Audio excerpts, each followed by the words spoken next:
본문은 바울이 로마 감옥에서 유대인들을 상대로 말씀을 전한 내용인데요. 말씀 전한 결과 유대인들이 말씀을 잘 받기도 하고 예수 그리스도를 믿는 사람도 있는가 하면 그렇지 않고 거부하고 돌아간 사람도 다수가 있었습니다.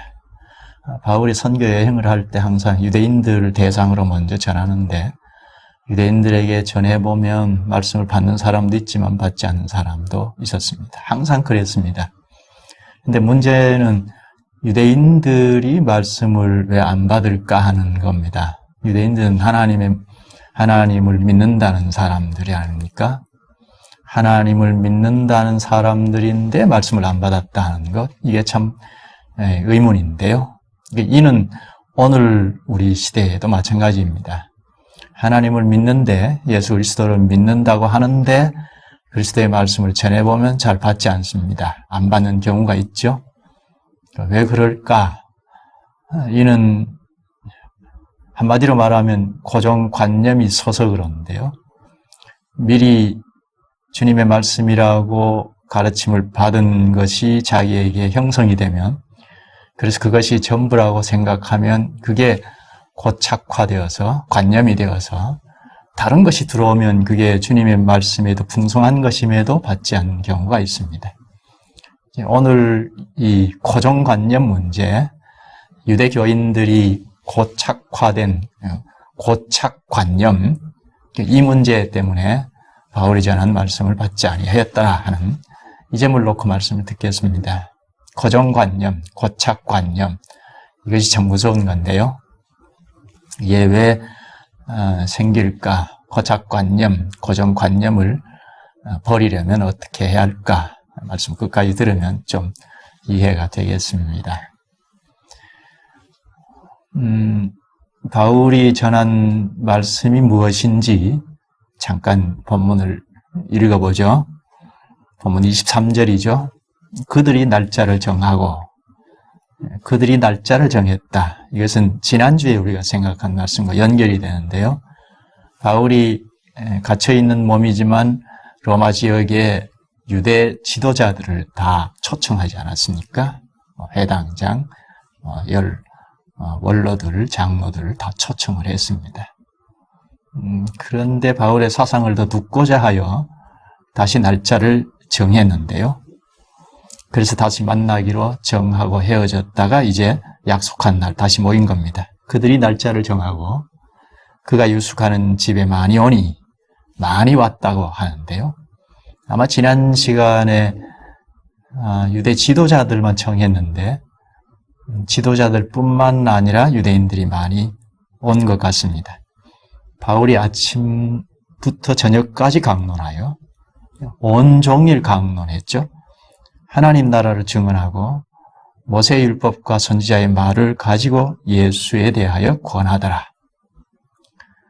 여기 온종일 강론한 내용은 하나님 나라를 증언하고 모세의 율법과 선지자의 말을 가지고 예수에 대하여 권하더라. 두 가지죠. 온종일 전한 말씀의 내용은 하나님 나라를 증언하고, 그리고 모세의 율법과 선지자의 말을 가지고 예수에 대하여 권하더라.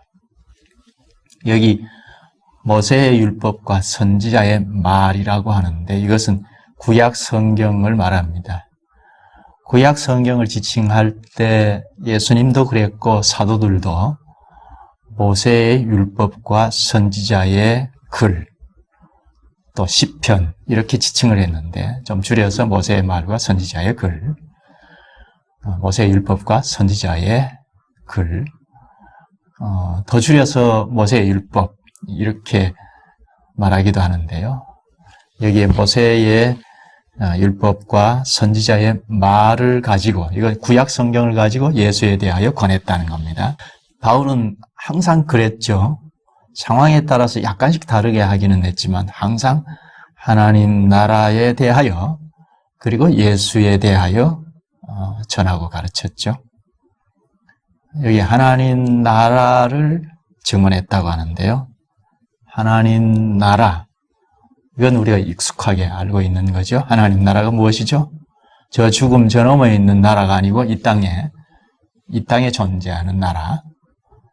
하나님께서 통치하시는 곳이죠. 하나님께서 통치하시는 사실을 증언하고, 이건 오래전부터 하나님께서 아브라함을 불러내시고 다스리시고, 그리고 이스라엘 백성들을 불러내시고 통치해 오신 사실, 이스라엘 백성들을 지금까지 다스려 오신 이 사실을 설명하면서 예수 그리스도에 대하여 구원했습니다. 이게 바울이 항상 가르치는 방식인데요. 하나님 나라에 대해서 쭉 설명을 하고, 그리고 메시아로 오신 예수에 대해서 가르쳤습니다. 오랜 역사에 걸쳐서 특히 유대 나라 백성들을 다스려 오셨고, 그리고 그 통치의 역사가 예수 그리스도로 말미암아 성취된 사실을 가르쳤습니다. 이 본문은 유대인들을 대상으로 해서 가르쳤으니까 아마 바울이 일방적으로 유대 지도자들을 중심으로 해서 가르쳤으니까 바울이 일방적으로 가르쳤다고 보기는 어렵고, 아마 토론 형식으로 주고받고 하면서 가르쳤을 수 있습니다. 회당 예배가 아니기 때문에, 회당 예배는 지금 우리가 설교하는 것처럼 이렇게 앞에서 선포를 하고 가르치고 하는데요. 회당 예배가 아니고 죄수의 몸으로 갇혀 있는 상황에서 정해서 가르치는 것이니까 설교하듯이 일방적으로 선포하기보다는 자유롭게 서로의 주장을 주고받으면서 전했을 것입니다. 엇갈린 주장이 있으면 토론도 하고 난상 토론도 하고 하면서 바울이 주도적으로 가르치고 전하고 했을 것입니다. 주로 이제 기독교가 무엇인지, 예수 그리스도로 말미암아 구약의 하나님께서 다스리시는 역사가 다 성취되었다는 점을 전했을 것입니다. 여기 23절에 아침부터 저녁까지 강론했다고 하는데요. 아침부터 저녁까지 하루 종일, 그러니까 아주 기본이 되는 하나님 나라 역사, 아주 기본이 되는 하나님 나라 역사가 예수 그리스도께로 귀결되는, 예수 그리스도로 성취되는 것을 아주 자세하게 가르쳤을 것이 분명합니다.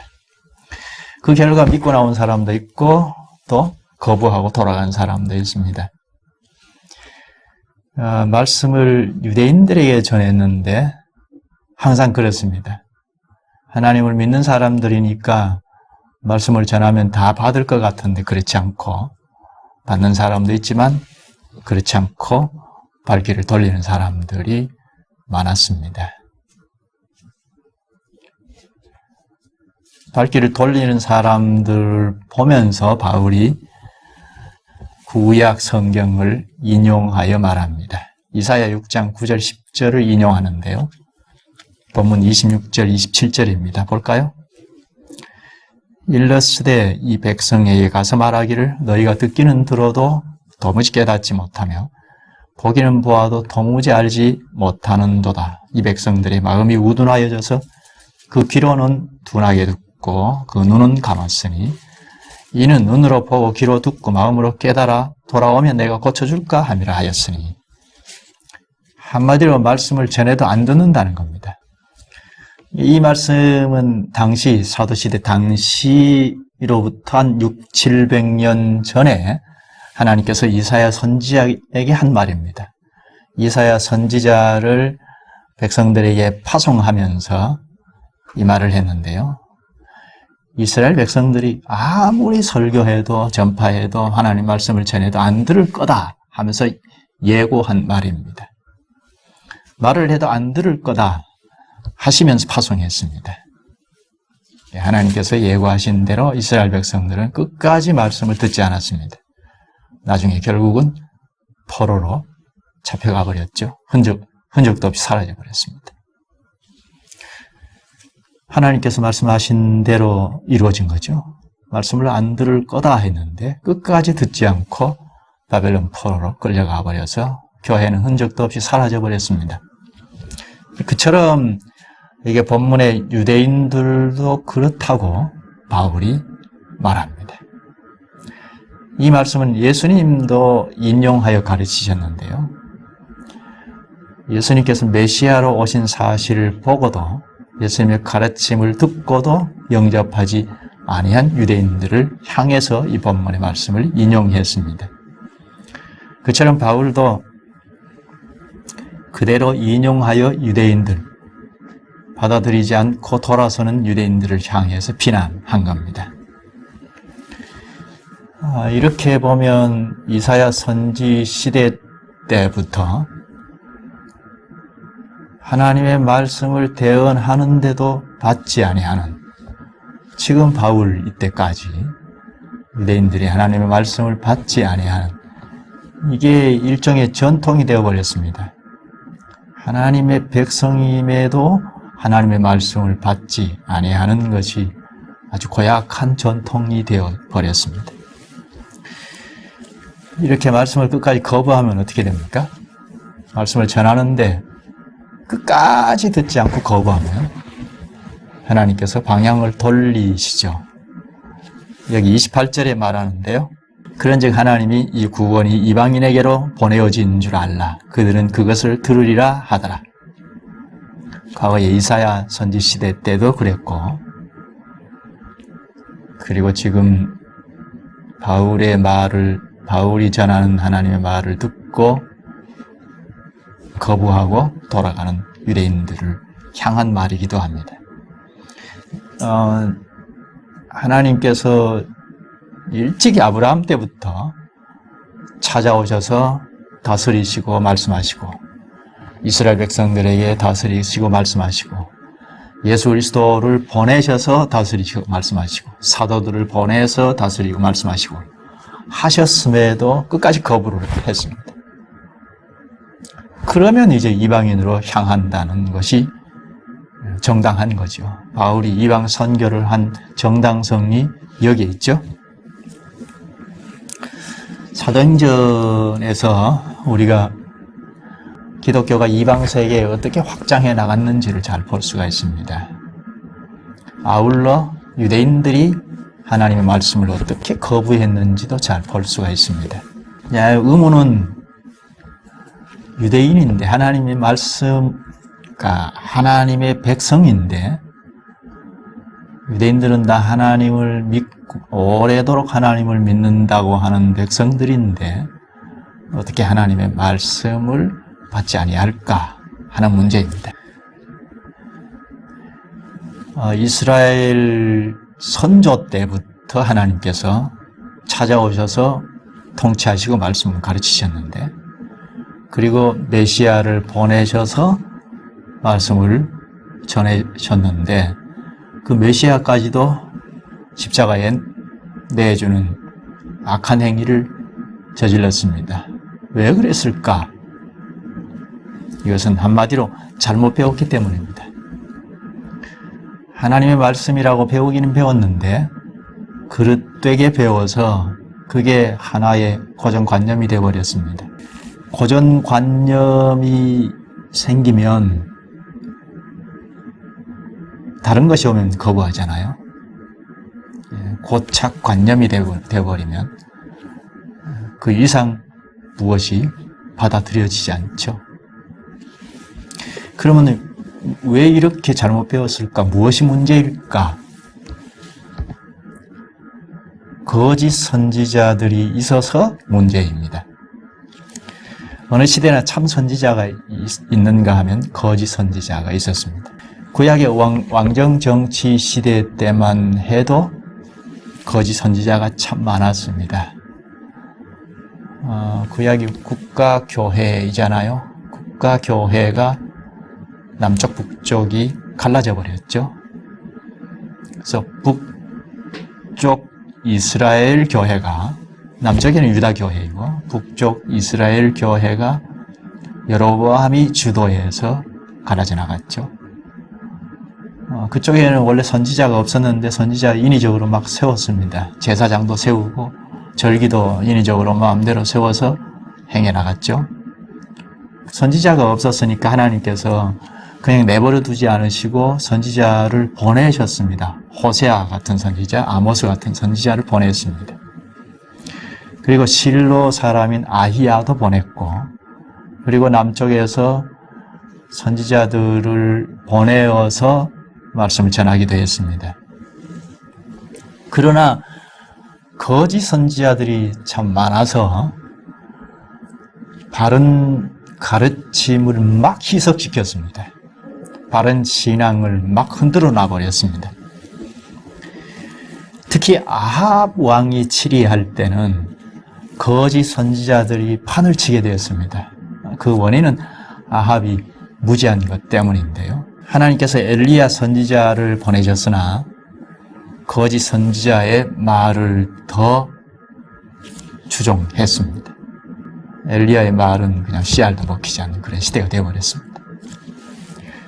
나라가 망할 때까지 멈추지 않고 거짓 선지자들의 말에 다 휘둘렸습니다. 그렇다면 이 거짓 선지자를 분별하는 것이 큰 과제가 되죠. 이건 어느 시대나 마찬가지인데요. 무엇을 보고 그것을 구분할 수 있는가 하는 겁니다. 첫째, 그리스도를 따르는 것을 보고 구분할 수 있습니다. 오늘날 거짓인가 아닌가 하는 것은 그리스도를 따르는 것을 보고 구분할 수가 있습니다. 골로새서 2장 8절에 보면 누가 철학과 헛된 속임수로 너희를 사로잡을까 주의하라.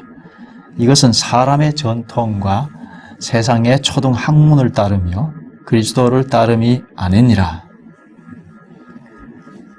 세상 초등 학문을 따르지 그리스도를 따르는 것이 아니다. 세상 초등 학문을 따르지 말라. 학문은 아주 쓸데없는 것이다. 그 말은 아니죠. 초등 학문이 있어야 글도 배울 수 있고 사고력을 가질 수가 있죠. 특히 하나님의 말씀을 잘 배우고 사상이 설 수가 있죠. 그러니까 초등 학문이 꼭 필요하죠. 그런데 이 초등 학문이 자기의 전부로 알고 자기 무기로 삼을 때 그리스도를 쫓는 것이 아니죠. 세상 학문이나 전통으로 재산으로 삼고 따를 때 결국 그리스도를 쫓아가는 것이 못되죠. 예수님께서 마태복음 23장 10절에서 지도자라 칭함을 받지 말라. 너희의 지도자는 한 분이시니 곧 그리스도시니라. 그리스도 한 분만이 지도자라고 하고 지도자가 없다고 하죠. 그러니까 누구 불문하고 그리스도의 지도를 따라야 하죠. 그리스도를 쫓아야 합니다. 그런데 거짓 선지자는 그리스도를 따르지 아니합니다. 구약 그 왕정정치 시대와 오늘을 왔다 갔다 지금 하고 있는데요. 오늘날에는 그리스도를 쫓아야 하는데 그리스도를 따르지 않고 세상 학문을 더 따르는 경우 참 선지자라고 할 수가 없죠. 마태복음 7장 15절에 거짓 선지자들을 삼가라. 양의 옷을 입고 너희에게 나오나 속에는 노략질하는 일이라. 거짓 선지도 양의 옷을 입고 나오니까 참 분별이 어렵습니다. 일이라 하고 나오면 금방 구분할 수가 있는데 양의 옷을 입고 나옵니다. 그 때문에 바울은 이렇게 부탁을 하는데요. 사도행전 20장 23절에서 지금 내가 여러분을 주와 및 그 은혜의 말씀에 부탁하노니 그 말씀이 여러분을 능히 든든히 세우사 거룩하게 하심을 입은 모든 자 가운데 기업이 있게 하시리라. 여기 말씀이 교회를 든든히 세운다고 합니다. 말씀은 그리스도의 말씀이니까 그리스도께서 교회를 든든히 세우신다는 거죠. 그러니까 그리스도를 따라야 한다는 겁니다. 첫째, 그리스도를 따라야 한다는 것. 둘째는 그리스도를 대언하는 자가 참 선지자입니다. 그리스도를 쫓아가니까 그리스도를 대언하죠. 그리스도를 심부름합니다. 본문의 바울도 율법과 선지자의 말을 이야기하죠. 율법과 선지자의 말. 이건 구약 성경이라고 했죠. 구약 성경은 그리스도의 말씀이죠. 그리스도께서 구약 시대에는 모세와 선지자들을 통하여 말씀하시고 성령으로 기록하였죠. 그러니까 구약 성경 모세의 율법과 선지자의 말도 그리스도의 말이죠. 바울이 그리스도의 말로 지금 그리스도에 대한 걸 권면을 하고 있습니다. 그러니까 종교 강연을 하지 않았다는 거죠. 요즘 카카오톡, 인터넷, SNS상의 발달이 아주 최고조에 이르러서 좋은 글, 좋은 영상, 감동되는 글, 감동되는 영상 쏟아져 나오죠. 이런 것을 설교에다가 뒤섞어서 하면 그건 대언이 아니죠. 강연에 불과하죠. 카카오톡만 열어도 좋은 글, 좋은 영상이 쏟아져 나오는데 굳이 강단에서 그렇게 들으려고 올 까닭이 없잖아요. 참 선지는 그리스도의 말씀을 대언할 뿐입니다. 그리스도의 말은 구약의 모세와 선지자를 통하여 남긴 것이고 신약에는 사도들을 통하여 남긴 것이 성경이죠. 사도들을 통하여 말씀하시고 기록으로 남긴 게 신약 성경이죠. 지금은 구약과 신약 계시, 기록 계신 성경을 대언하는 거죠. 성경을 대언하는 자가 선지자입니다. 그런데 양의 옷을 입고 들어왔기 때문에 이리도 거짓 선지자도 어느 정도는 성경을 가지고 대언을 하기도 합니다. 그런데 문제는 듣기 좋은 말을 섞어서 합니다. 예를 하나 들면 앞에서 말한 왕정 시대, 아합 왕정 때인데요. 열왕기상 22장에서 아합 왕의 무지 때문에 거짓 선지자들이 400명 이상이나 모여들었습니다. 아합 왕은 그들에게 전쟁에 나가는 것이 옳은지 그른지를 질문을 했습니다. 길르앗 라몬 전투에 나가야 할지 말지를 물었습니다. 이때 선지자들이 전부 출전하는 것이 옳겠습니다. 그러면 승리할 겁니다 했습니다. 그건 아합 왕이 그걸 듣기를 원했거든요. 그걸 알고 듣기 좋은 말을 해줬습니다. 그래서 결국은 아합 왕이 죽게 되었습니다.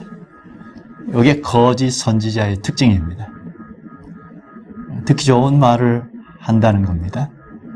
그래서 사람이 죽게도 합니다. 그렇다면 가르치는 것을 유심히 볼 필요가 있죠. 선지자의 가르침이다 하면 무조건 아멘 하면 될 법한 일이 아니죠. 성경을 아무리 봐도 아멘 믿습니다 그렇게 덮어놓고 하라는 데가 없어요. 참 선지는 언제나 그리스도를 따르고 그리스도를 대언한다고 했는데 한결같이 그리스도를 대언하니까 한결같이 연구도 게을리하지 않습니다. 과연 그리스도의 말씀인지 그리스도께서 하라고 하시는 말씀인지 거기에 목숨을 겁니다. 그리스도를 대언하니까 어떤 경우는 초기 이 당시에는 사도들은 다 순교를 했거든요. 그리스도의 증인이면 다 순교라고 생각할 정도로 그렇게 목숨을 내놓고 대언을 했어야 했습니다. 참 선지자라면 그렇게 한다는 겁니다. 사람 소리보다 그리스도의 말씀에 귀를 기울입니다. 자기가 귀를 기울여서 잘 들어야 대언할 수 있기 때문이죠. 그 때문에 사람들에게 환영을 받지 못한 때에도 있었습니다. 좀 전에 말한 아합 왕이 거짓 선지자들의 말을 듣고 출전해서 결국 죽었다고 했는데 참 선지자도 있었거든요. 참선지 미가야가 있었는데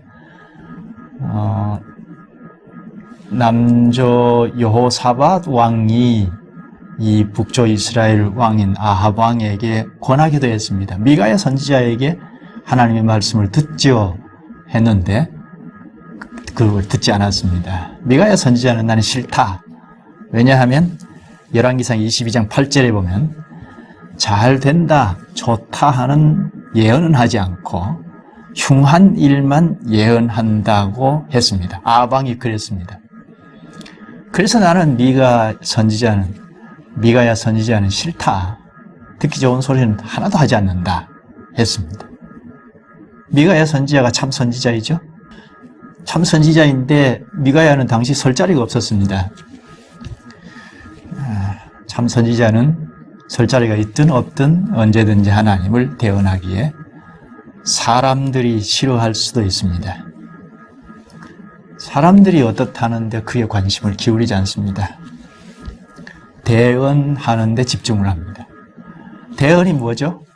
대언. 하나님의 말을 전하는 거죠. 대사와 같은 거죠. 왕의 대사하면 왕의 말을 그대로 심부름하는 거잖아요. 그리스도의 말씀을 대언하는 건데 그리스도의 말을 심부름하는 거니까 간단합니까? 단순합니까? 예수 그리스도를 믿으면 구원됩니다. 끝 하는 정도입니까?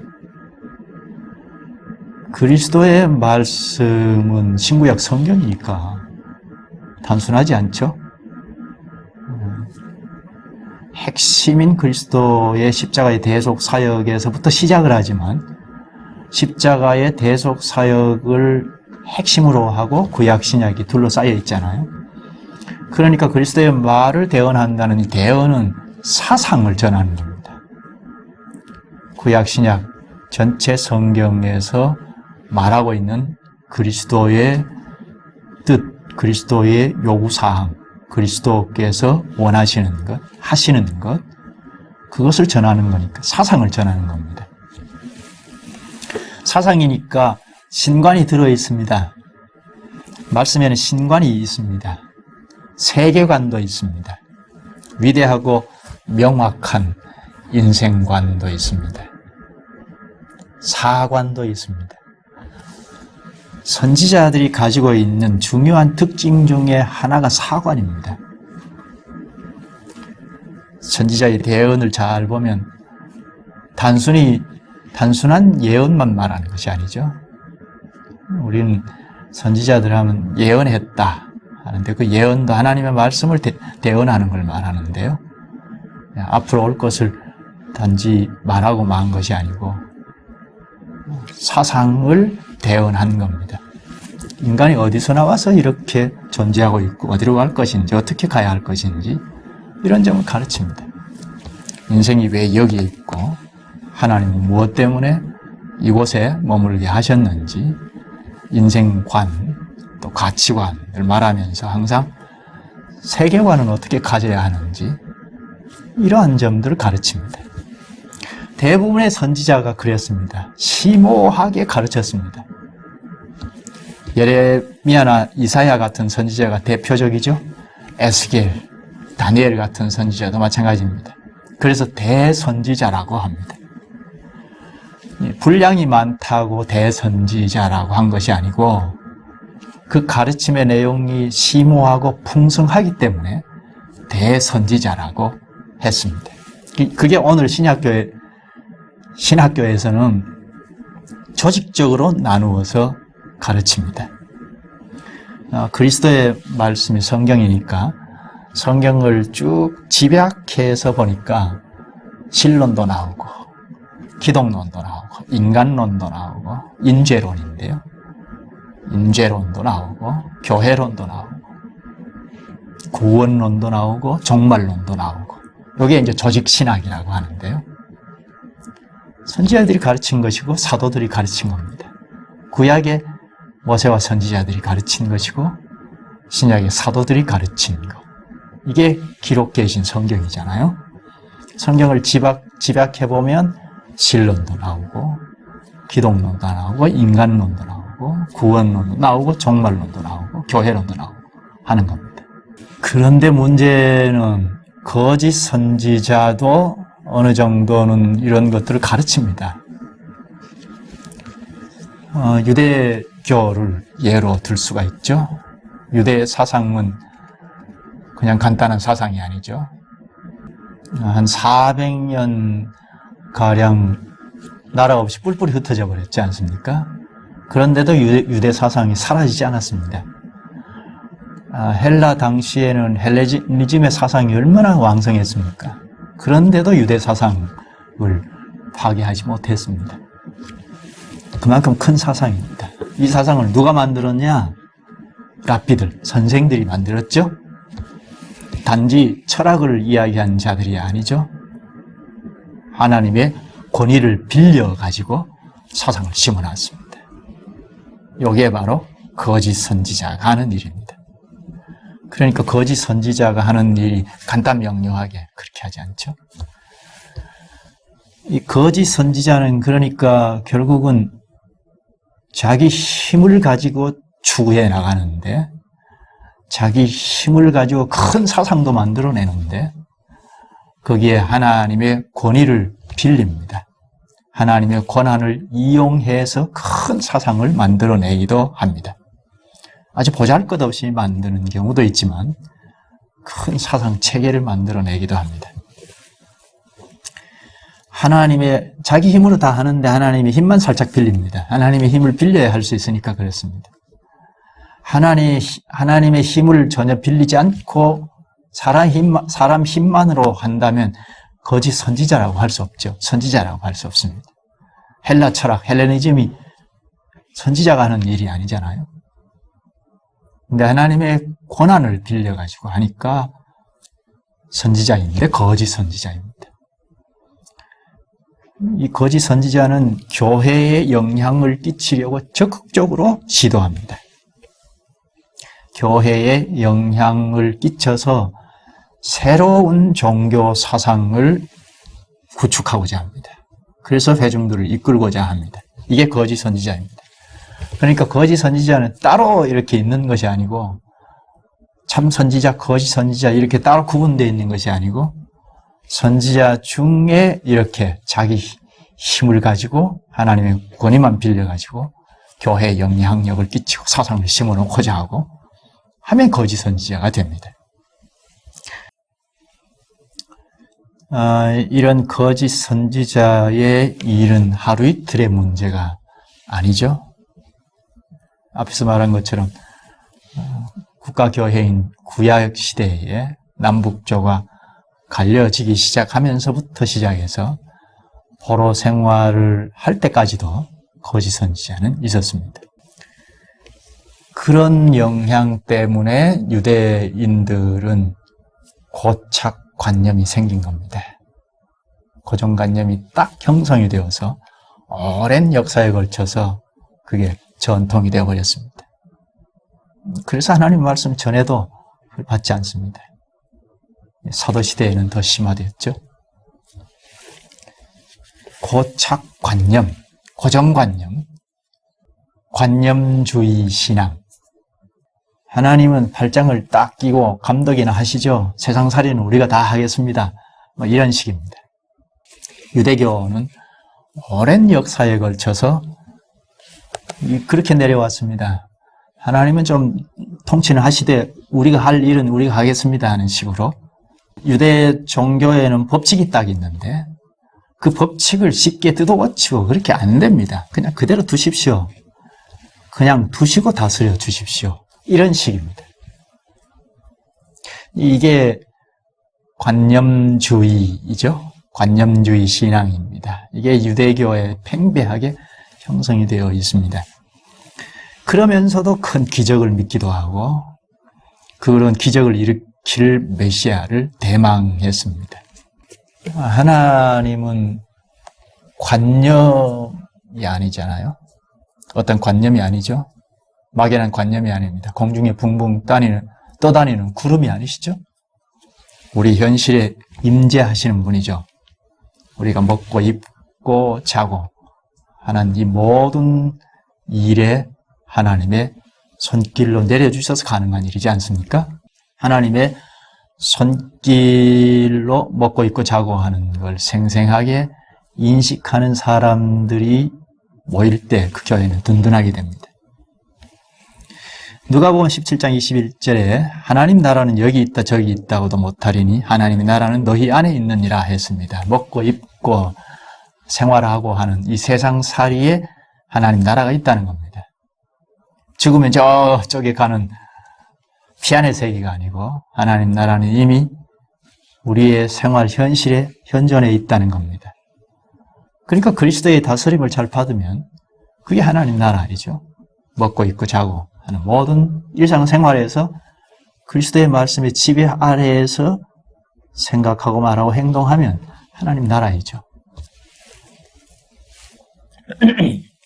유대교가 만약에 이렇게 하나님 나라를 실제적으로 경험하고 왔다면 바울이 복음을 전할 때 거부하지 않았겠죠? 오랜 역사에 걸쳐서 하나님께서 실제적으로 성전에 임재하셔서 직접 눈으로 볼 수 있도록 통치하셨죠. 그리고 끊임없이 하나님께서 생활상에서 통치해 오신 사실을 보여주셨음에도 그렇게 실제적으로 경험하고 배우지 못했던 겁니다. 그래서 여기 바울이 전했을 때도 거부를 했습니다. 특히 사도시대, 바울 시대에는 하나님 나라 왕으로 오신 메시아 그리스도가 다스리시는 시대인데 그것까지 거부를 해버렸습니다. 이걸 보면 어느 시대에는 고착관념, 고정관념이 참 문제입니다. 근데 보면 18세기 때부터 일어났던 큰 운동 중에 하나가 합리주의였습니다. 이 합리주의가 19세기 때 와서는 큰 영향을 끼쳤습니다. 세계 교회에 영향을 다 끼쳤습니다. 그동안 성경을 하나님의 말씀이라고 믿었던 신앙이 막 흔들어 버렸습니다. 성경이 판단의 기준이잖아요. 준거 틀린데 성경이 우리의 신앙의 모든 생활에 판단 기준이 아니냐? 그러면 나의 이성의 판단이 중요하구나. 이렇게 되어버렸습니다.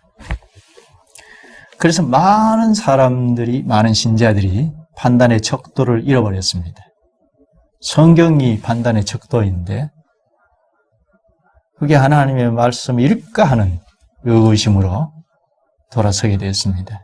하나님의 말씀, 성경이 가르치는 것이 하나님의 말씀일까? 과연 그럴까? 하면서 방황하기 시작했습니다. 그래서 자기 이성을, 그러니까 성경을 판단 기준으로 믿을 것이 아니고 우리의 이성이 중요하다. 우리의 이성의 판단이 매우 중요하다. 하게 되었습니다. 이걸 반대하고 나간 교회는 이성보다는 종교적인 행위 쪽으로 치중하게 되었습니다. 경건운동이 그것인데요. 열심히 기도를 하고, 기도를 많이 하고, 열심히 종교 감정을 추구하고 나가는 경향이 전 세계에 퍼져나갔습니다. 이런 경건운동이 우리나라에도 스며들어왔습니다. 합리적으로 무엇을 자꾸 따져서 생각하기보다는 종교 감정으로 하려는 경향이 많았습니다. 복음이 들어온 지 1세기가 지금은 넘었는데 지금까지도 무엇을 합리적으로 깊이 따져보려는 것이 없습니다. 지금은 달라지기는 했는데요. 그보다는 주로 종교 감정을 추구하는 데 치우칩니다. 다수의 교회가 그렇습니다. 이런 두 가지 문제, 합리주의, 이성주의, 그리고 종교 감정주의, 두 가지 이 관념이 교회에 크게 자리하고 있습니다. 합리주의, 이성주의, 아니면 종교 감정주의, 여기에 고착이 된 경우가 여러 교회입니다. 어떻게 해야 할까요?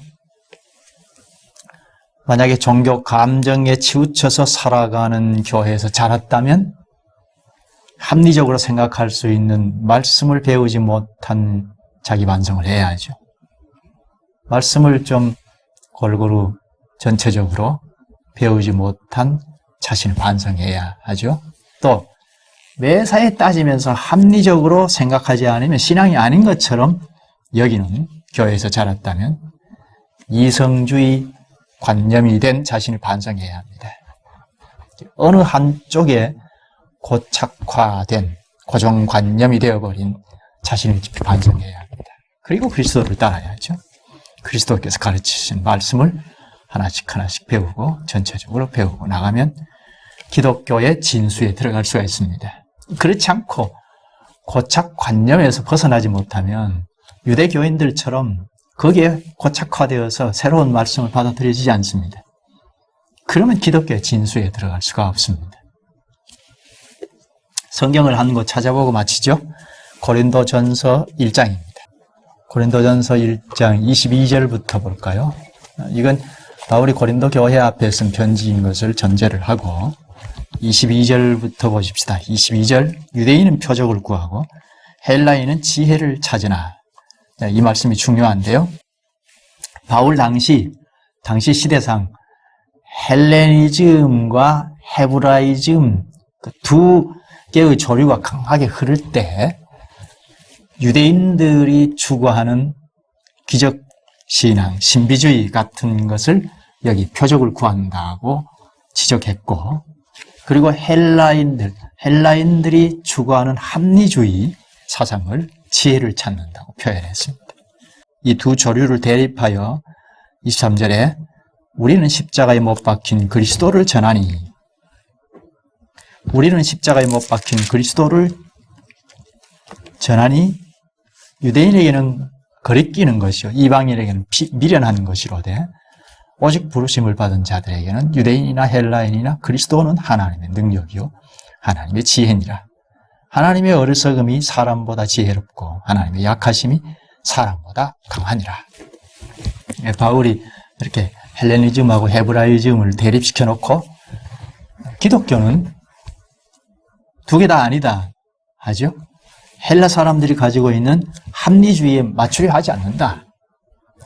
그렇다고 유대 종교의 기적주의 같은 그런 것에 맞추려고 하지 않는다 합니다. 여기 십자가에 못 박히신 그리스도라는 큰 명제를 이야기하는데요. 십자가에 못 박히신 그리스도라는 큰 명제는 합리주의로 다 해석할 수 없죠. 세상 지혜로는 깨달을 수 없습니다. 하나님으로부터 온 지혜라야 알 수 있는 진정한 합리주의요. 동시에 강력한 기적주의입니다. 이를 고린도 교인들에게 말할 때는 그 앞에 18절에 보면 십자가의 도라는 표상을 써서 설명을 했습니다. 그러니까 누구나 십자가의 도의 은혜를 입어야 하죠. 십자가의 도는 대속의 사역의 효력, 하나님의 은혜이죠. 십자가의 공효과를 덧입어야 알 수 있는 문제이죠. 그래야 관념주의에서 탈피할 수 있습니다. 시작하면서 이 관념주의, 고정관념, 고착관념을 어떻게 할까? 끝까지 들으면 이해가 될 것이라고 했는데 이 고정관념은 누구나 가질 수 있습니다. 우리는 한국 교회적 현실에서 나고 자라고 학습이 됐기 때문에 어느 한쪽에 전제된 인식, 고정관념이 생길 수 있죠. 그런데 여기에서 자꾸 우리가 지금 우리 교회에서 신앙생활을 하면서도 생기는 것이 있을 수 있습니다. 근데 여기서 자꾸 벗어나고 점점 잘 자라나려면 바로 십자가의 도, 대속의 공허를 덧입어야, 하나님의 은혜를 입어야 여기서 벗어날 수가 있죠. 점점 그렇게 전진해 나가야 하죠. 다음 시간에 사도행전 마지막으로 잠깐 좀 보고 마무리를 하겠습니다. 기도하시죠. 자비하신 주님, 주님께서 오늘도 저희에게 고정관념에 빠지지 않도록 말씀을 주시니 감사합나이다. 저희는 연약하여 그릇된 가르침이 관념이 되고 고착화되는 이게 곧 기독교의 전부인 것처럼 생각하기 쉬운 어리석은 존재이옵나이다. 저희가 머물고 있는 교회의 풍토가 마치 옛 유대교처럼 종교 행위, 종교 감정에 기울어져 있는 풍토이고 또한 때때로 그저 이성주의에 기울어져서 성경이 판단 기준일 수 없다는 식의 교회 생활일 때도 있사옵나이다. 이러한 데서 저희를 늘 건져주셔서 말씀으로 돌아가서 그리스도를 따를 수 있는 저희 되게 주님이 이끌어 주시옵소서. 이러한 것이 과연 기독교의 힘을 힘차게 드러내게 하시옵소서. 예수님의 이름으로 기도하옵나이다. 아멘.